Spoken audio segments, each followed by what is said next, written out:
Hello नमस्कार सत श्री अकाल अस्सलाम वालेकुम। कैसे हैं जनाब? तो इस टाइम आप भारत के मीडिया और सोशल मीडिया में एक खबर बहुत बढ़ चढ़ कर देख रहे होंगे कि तारिक रहमान खालिदा जिया के बेटे 17 साल बाद बांग्लादेश वापसी कर चुके हैं अपनी अहलिया जुबैदा के साथ, साइना अपनी बेटी के साथ और अपनी एक प्यारी बिल्ली के साथ 17 साल बाद उनकी एंट्री हो गई है। इस टाइम आपको भारत का मीडिया और सोशल मीडिया इसको एक हीरोज वेलकम की तरह दिखा रहा है।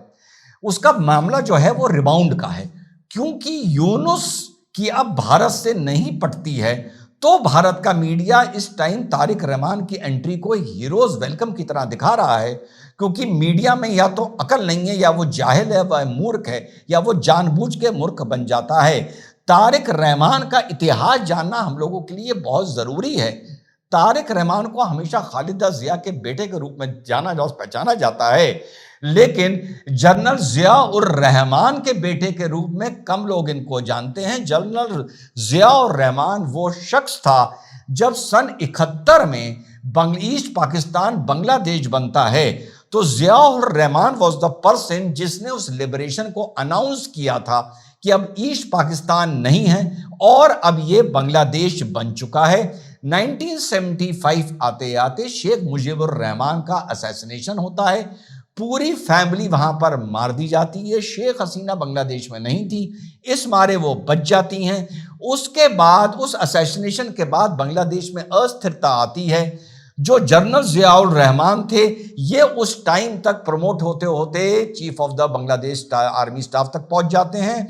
फिर एक ये सॉफ्ट कू करते हैं, 1977 आते आते रिफरेंडम करते हैं और वहां के एक लेजिटिमेट प्रेसिडेंट बांग्लादेश के बन जाते हैं।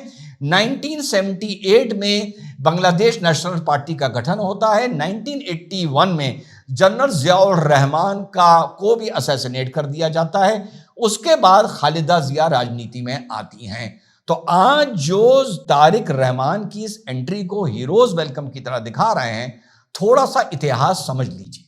जैसे यूनुस को यहां पर भेजा गया प्लांट करके कि तुम जाओ और हमारे पपेट बनकर रहोगे, और यहां पर यूनुस फ्लॉप या फेल होता नजर आ रहा है, क्योंकि जमात और कट्टरवादी इतने मजबूत हो गए हैं। कभी यूनिवर्सिटी में तोड़फोड़ हो रही है, कभी कुछ हो रहा है, तो यूनुस फंसता नजर आ रहा है। तो यूनुस क्योंकि कट्टरवादियों को रेन इन करने में, अपने साथ जोड़ के चलने में, एंटी भारत करने में नाकामयाब नजर आ रहा है, इसलिए अब पश्चिम ने तारिक रहमान को साथियों 17 साल बाद भेजा है कि तुम्हारा जो पॉलिटिकल एक्सपीरियंस है वो यूनुस से बहुत ज्यादा है, वहां जाके सब चीज सेट करो। जितने भी कट्टरवादी हैं उनको सेट करो, खत्म ना करो, उनको सेट करो, ताकि बांग्लादेश को स्टेबलाइज करने के बाद, चुनाव के बाद हम तुम्हारी सरकार को अपने हिसाब से इस्तेमाल कर सकें और कहो भारत के खिलाफ इस्तेमाल कर सकें। क्योंकि खालिदा जिया और शेख हसीना में हमेशा से जो अनबन रही है वो प्रो इंडिया और एंटी इंडिया की रही है।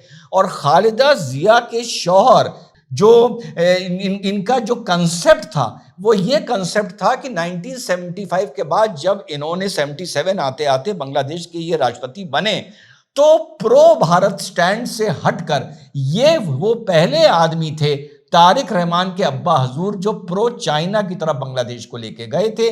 फाइनली 2001 से लेके 2006 तक जो बांग्लादेश नेशनलिस्ट पार्टी थी, ये हरकतुल उल जिहाद के साथ और जमात उल मुजाहिदीन के साथ मिलके बांग्लादेश की सरकार से चलाती है। और इस टाइम मीडिया में मूर्ख खुश होने वाले जो तारिक रहमान के वेलकम को इस तरीके से बता रहे हैं मानो बहुत बड़ी जीत है या यूनुस की बहुत बड़ी हार है। इतना समझ लें कि 2001 से लेकर 2006 तक का जो बांग्लादेश का दौर था वो 1971 के बाद बुद्धिस्ट और हिंदूज को लेके वर्स्ट फेज था। 2001 से लेकर 2006 तक का खुले आम आतंक को बढ़ावा मिला था, एक्सट्रीमिज्म को, जिहादी मानसिकता को बढ़ावा मिला था, खुले आम वहां रैलीज में बॉम्ब ब्लास्ट होते थे।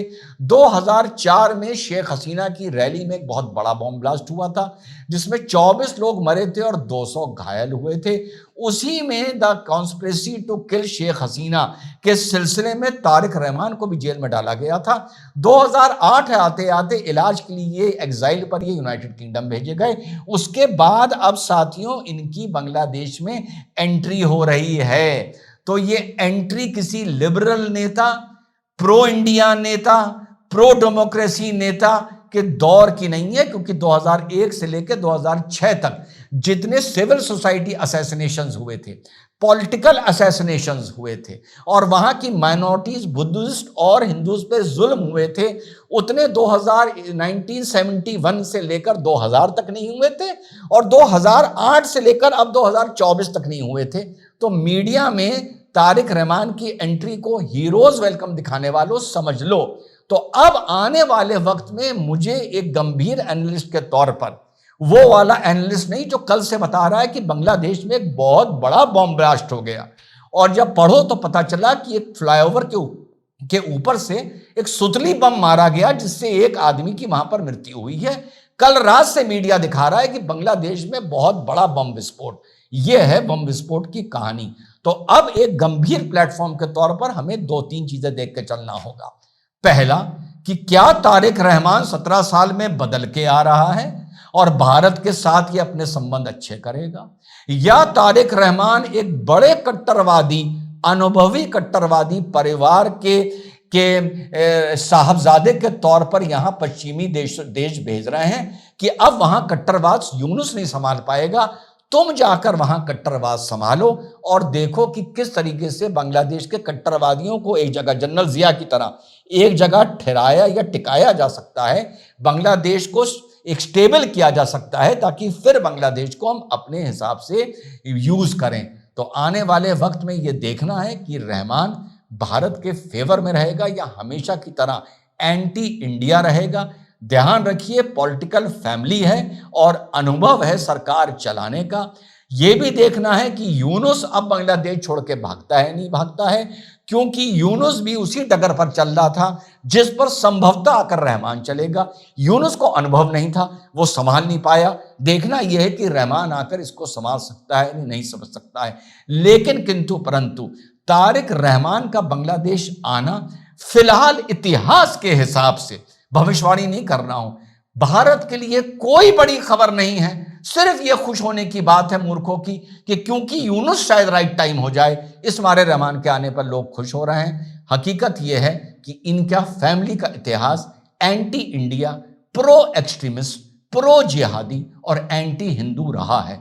खालिदा जिया, जियाउर रहमान और तारिक रहमान की परिवार की बात कर रहा हूं। जय हिंद, वंदे मातरम, खुदा हाफिज।